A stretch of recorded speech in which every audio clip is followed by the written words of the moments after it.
Hi, everyone. It's such a pleasure to be here with you today. It's really an incredible privilege. It's been such an inspiring session so far. My name is Serena Peck. I am the Chief Administrative Officer and General Counsel of Fast Retailing US. Fast Retailing is a global apparel retailer. We are the parent company of the fashion brands Theory, Helmut Lang, and Uniqlo. It's really an honor to be here with you today as we talk about and engage in really important conversations surrounding gender equality, empowerment, and the advancement of women. At Theory, our mission is to make clothes that matter, clothes of exceptional quality that create more than just a great look. They do, but clothes that actually also empower. And by amplifying the confidence of women in particular, our goal is to help them fulfill their purpose and through their achievements, ultimately make this world a better place. And this is not just a corporate statement that we make every now and then. This is a core value that's deeply ingrained in our values as a company. And we believe that true progress is measured by the strides we make in ensuring equality and opportunities for all. So that's why we're so proud to present the next panel today, which is titled Advancing Gender Equity in the Workplace. We're also proud to announce, which we talked about earlier, Theory's year-long partnership with Columbia University, which will include providing support for the newly established Women's Initiative here. Theory's support will fund research and programming that highlights the barriers that women face entering and staying in high-paying, male-dominated industries.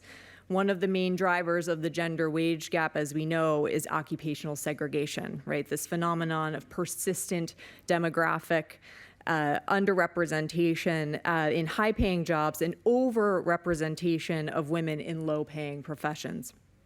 IGP and Theory are planning to host roundtable discussions under the banner of #TheoryPowerLunch to highlight these critical issues impacting women's economic security. And through these roundtable lunches, we will create a catalyst for elevating cross-generational female voices and fostering dialogue on women's empowerment.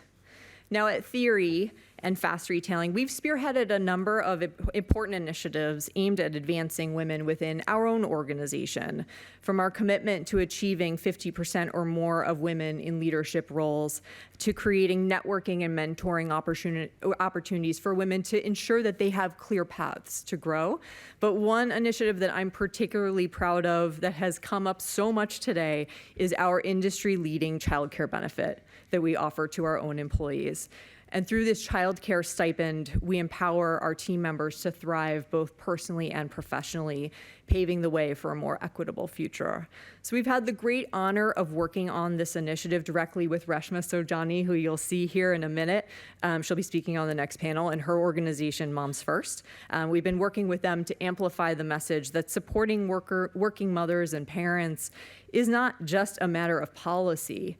It's a moral imperative, and as we heard today, it's an economic issue. So through initiatives like this, we're not only investing in the well-being of mothers, but also the next generation of leaders, innovators, and change makers. So in our next panel discussion today, we will have the opportunity to learn from a number of inspiring individuals who are directly impacting change in advancing gender equity in the workplace. So let me introduce them. They have very impressive bios, and I'm going to read abbreviated versions of them, but it will still be a little bit long, but it's okay, bear with me. Okay, Alex Hertel-Fernandez. Alex is an associate professor of international and public affairs at Columbia, an IGP faculty advisory board member, and vice dean for curriculum instruction at SIPA. Alex is also the co-director of Columbia's Labor Lab. He recently returned to Columbia after serving in the Biden-Harris administration in the U.S. Department of Labor and the White House Office of Information and Regulatory Affairs. Jen Poo, whose name came up earlier, we were looking for you in a previous conversation, is a next-generation labor leader, award-winning organizer, author, and leading voice in the women's movement. She is president of the National Domestic Workers Alliance, director of Caring Across Generations, co-founder of Supermajority, and trustee of the Ford Foundation. Jen is a nationally recognized expert on elder and family care, the future of work, gender equality, immigration, narrative change, and grassroots organizing. Reshma, the aforementioned Reshma Saujani, is a leading activist and the founder of Girls Who Code and Moms First, formerly known as Marshall Plan for Moms. She has spent more than a decade working to fight for women and girls' economic empowerment, working to close the gender gap, and most recently advocating for policies to support moms impacted by the COVID pandemic. Adina Sterling is the Katherine W. Phillips Associate Professor of Business at Columbia Business School. Adina's research advances an understanding of how inequality persists in labor markets and workplaces despite the efforts of many leaders to create fair and equitable organizations.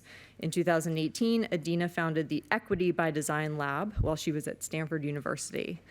And finally, our moderator today, Claire Shipman, Columbia graduate, a journalist, an author, and public speaker. She's also co-chair of Columbia University's Board of Trustees, an expert on confidence and women's leadership.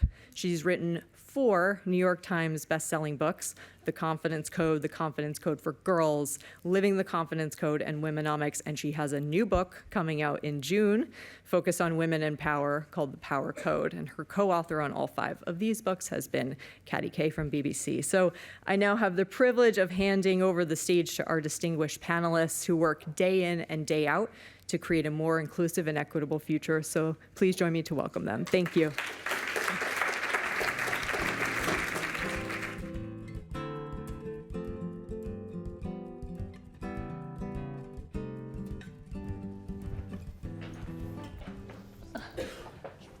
I'm geeking out to be here with all of these people. I'm so thrilled. And I want to say that I was on that trip with Hillary Clinton to Beijing, and I too thought I would not be sitting here all these decades later talking about some of the same issues. But I did have a moment just yesterday that made me feel really hopeful. I was sitting with one of our co-trustees who's a dad and has a young daughter. He's going to be the dad of 3 girls soon.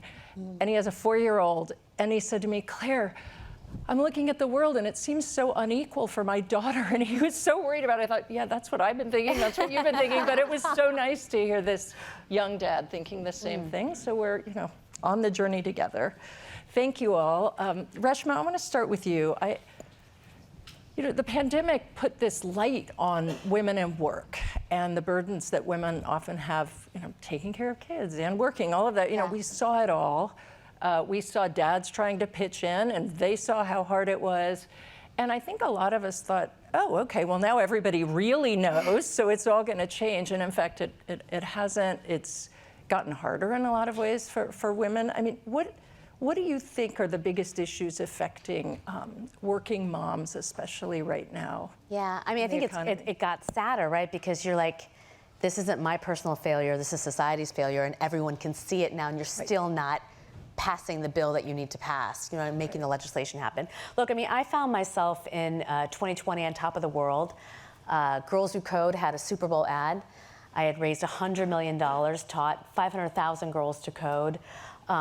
We had taught more girls than any other organization, county, state, parish, you name it. I was having my 2nd child after 10 years of fertility. Sai was born on January 25th, and the world shut down on March 10th.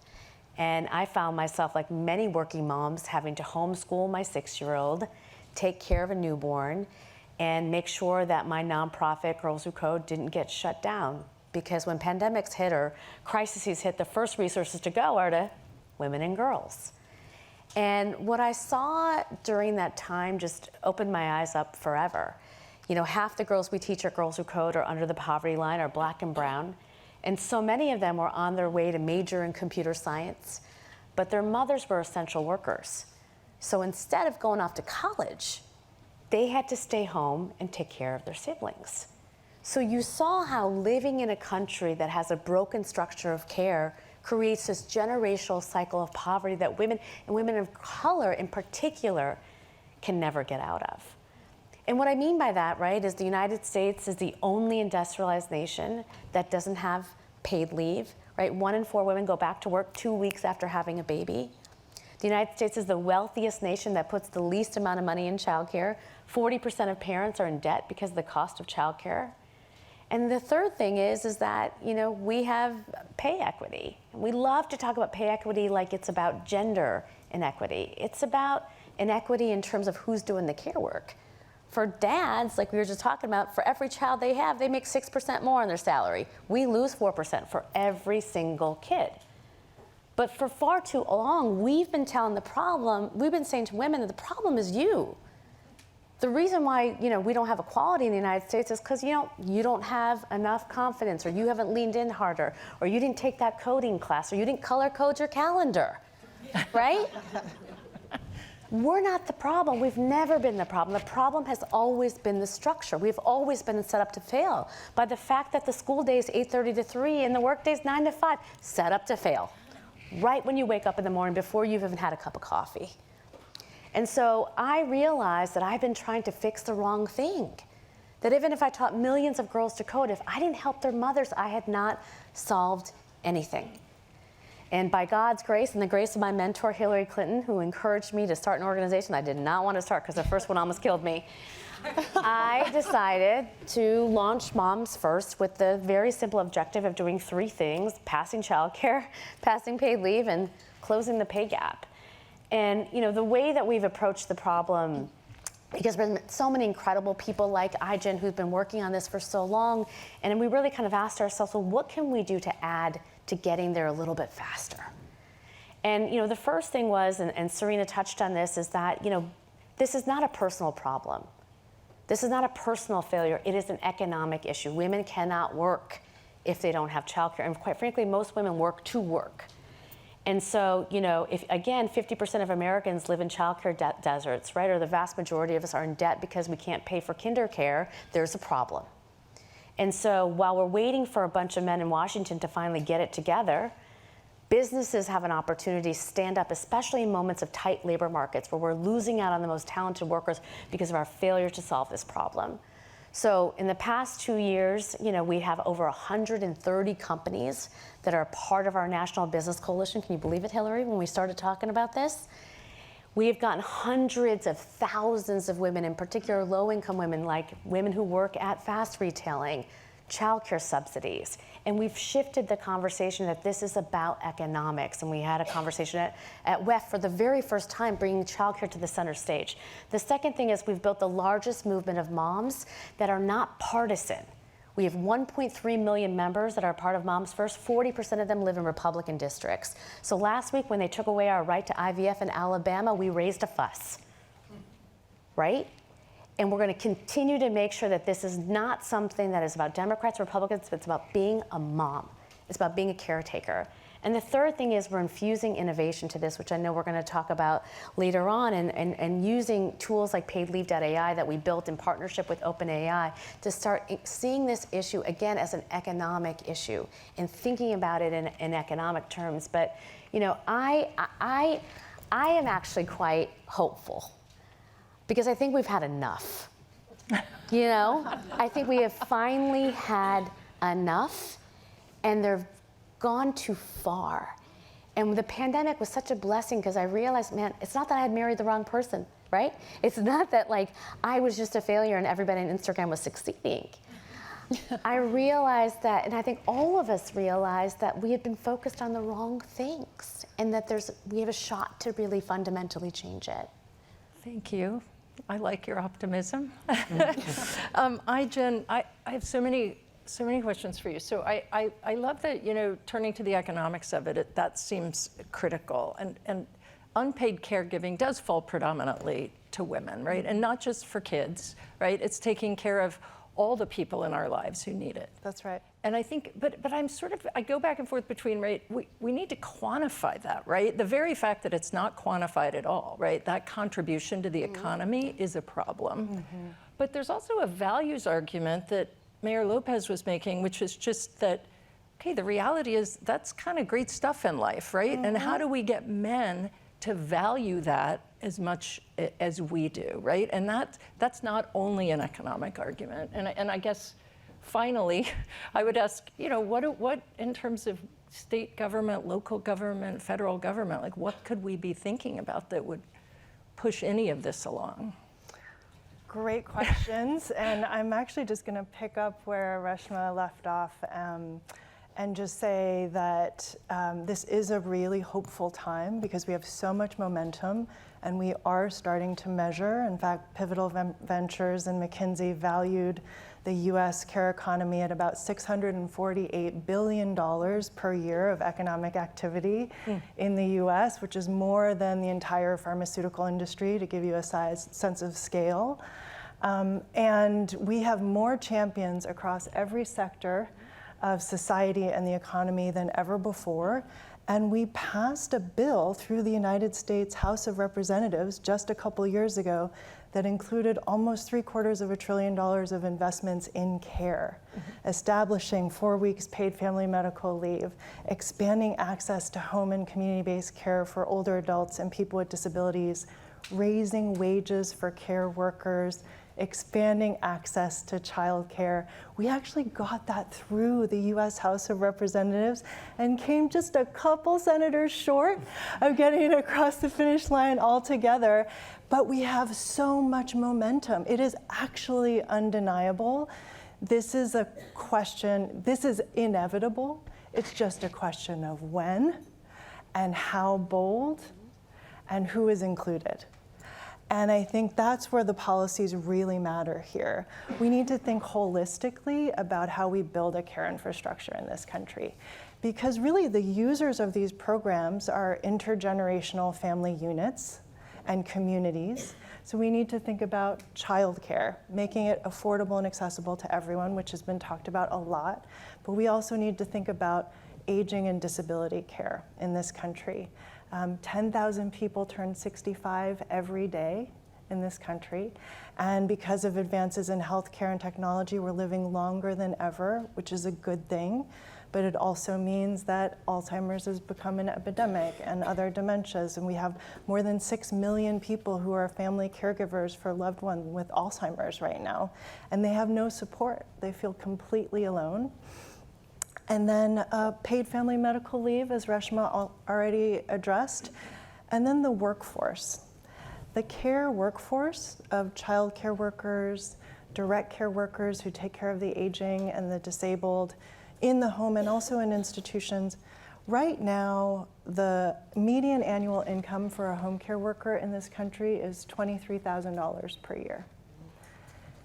So you cannot, as a care worker, afford to take care of yourself and your loved ones doing this work. It leads to high rates of turnover, and it means that we can't get access, because that's the foundation of the care economy here, and we can't get access to the care and the services that we deserve, and family caregivers and working parents who need these supports also can't get access.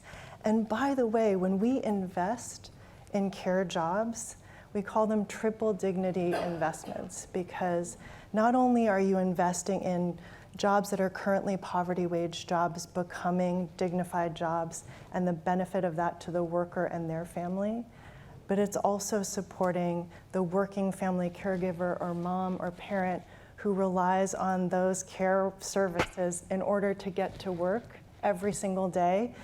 Senator Casey, during the campaign a couple years ago, said, you know, some people need a bridge or a tunnel to get to work, and other people need childcare, and other people need home care.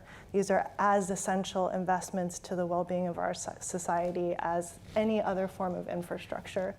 And then finally, the dignity and the potential of children, older adults, people with disabilities who have the right to live full, dignified lives, even as they become more frail or have different needs. Children, the return on investment in great childcare has already been documented over and over again.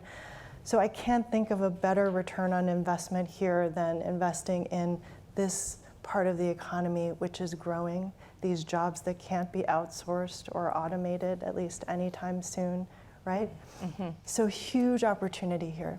Do you think also that did you find and have you seen that it really gets framed negatively as a focus on social policy? I do, although I think that that's changing, thanks to many of the people in this room. actually. I'm seeing Anne Marie Slaughter. We heard earlier from Leader Abrams and Secretary Raimondo. Secretary Clinton has been framing this as an economic issue for decades. I think that the tide is turning and the mainstream economic conversation is starting to shift, and we have to make sure that our policy reflects that shift in a totally new way in the 22nd century. Okay, Adina, gender wage gap. Yes. Again, still talking about it, the same thing. It's really hasn't changed much. Women in the United States who work full-time year-round are paid typically 84 cents on the dollar for every dollar paid to their male counterparts. That wage gap's greater for women of color, Native women, women with disabilities, other underrepresented groups. We have known about these discrepancies. They stubbornly remain. Do you find that the reasons for the gender wage gap now are the same as they have been? Are there different reasons? Yeah, it's a great question, because now we are 60 and a half years past the Equal Pay Act, which was passed by John F. Kennedy in 1963. And for a number of years, there was a real shrinkage of the gender pay gap. By the early 1980s, women had cut the gender pay gap in half. But for the last 2 decades, we've seen a very stubborn persistence in the gender pay gap.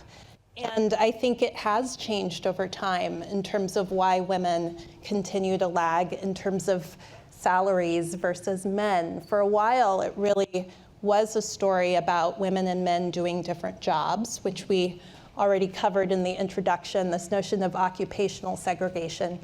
And that's true. Women and men do work in different jobs in the year 2024 in the United States. But it's also true that we don't value the work that women do. So in many, many jobs that are dominated by women, over time, as women have entered those jobs, those pay levels have gone down. So for instance, in the 1950s and 60s, a lot of women were doing computing jobs. And guess what? As soon as technology shifted and men entered those computing jobs, all of a sudden wages went up. So it's not just a simple story of occupational segregation. When women enter particular fields, because of the way that we think about and value women in society, those jobs pay less. And so that's one big shift. The other is that even as women enter male-dominated, higher-paying jobs, there's still a great deal of gender inequality. In finance, for example, women make, depending on the level, anywhere between 15 and 25% less than men make. And we know that stereotypes and the ways that women's skills and abilities are discounted affect that. If the assumption is that you need to be aggressive and analytical, and that women somehow don't have those characteristics in finance jobs, all of a sudden, when managers are making decisions about how to set pay, they are discounting the skills and abilities of women. Before, oftentimes, they have ever seen a woman make a trade or make a decision about how to analyze a particular play in the finance market. And so those are all of the things that I think contribute to the gender pay gap.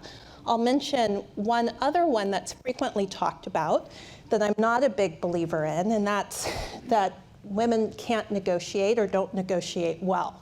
And that's the reason for the gender pay gap. In fact, one of the things that we know is that women negotiate as often as men. This was a study done by some Harvard professors a few years ago. They found women negotiate just as often, but they are not given the wage increases after negotiation. The other thing I'll mention is some research that I've done with a postdoc who's now at Harvard. What we found is that the very initial salaries that are offered by employers prior to people going in and negotiating, for women those salaries are less, anywhere between 6 and 10%, depending on the type of job that they're doing. And so we have a lot of myths about what caused the gender pay gap, and we really have to separate the smoke from mirrors and say, look, we have a problem that's large and broad in society, but we can, if we focus on the right kinds of initiatives, make progress. But it's fair to say bias Oh, bias is one. It's not, yes, bias, not bad negotiating, as we know. That's right. Alex, I have two questions for you. How can and should government, federal and state, and non-governmental agencies, unions, and I'm going to throw in even corporate America, because I'm already getting a timing issue over there, work to close the gender pay gap? And I just wonder how much of an impact do you think it is, which I thought was another bit of fantastic news, that Claudia Golden won the Nobel Prize for focusing on this issue. Is that in itself a great sort of spotlight? Yeah, thanks for that question. And there's a lot in that. So I think I'll zoom in on one piece of it, which I think is a hopeful story about how the federal government learned from important lessons that the states and localities led with around pay setting practices and changes that the Biden administration was rolling out and rolled out actually just a few weeks ago that limit the ability for discrimination against women and other workers to propagate in the labor market. And I'll talk a little bit about the role of unions too in that as well. But we know that an important part of the gender pay gap comes, as Adina was mentioning, when workers first show up to negotiate an offer with their employer, that they're offered lower pay or that they're discriminated against because of the nature of the occupation that they're in or the skills that they're perceived to have or not. And that matters because as many as half of all workers say that when they are setting their pay for a new job, their employer asks them, well, what did you get paid at your last job? Mm-hmm. And that means that discrimination that women workers, especially women of color workers, experience early on in their careers, that stays with them for the rest of their career. And so an important step that employers can take and state and local governments can take, and now the federal government can take, is breaking that link. That is to say, no longer basing pay based on a worker's past salary. And learning from the example set by over 20 states and over 20 localities, the Biden-Harris administration has done that in 2 places. So just a few weeks ago, it said that the federal government as an employer is no longer going to ask for and set current pay based on past pay that workers have received in prior jobs. And they've proposed an important new regulation that would apply that to businesses that do work with the federal government, with federal contractors. And it's really a story about how evidence from states and localities pave the way for later federal action. And just to say a word on unions, which are an incredibly important part of this story. At the Biden-Harris Labor Department, where I had the privilege of supporting the leadership of 2 amazing secretaries, Secretary Walsh and Acting Secretary Sue, who really are thinking about and making gender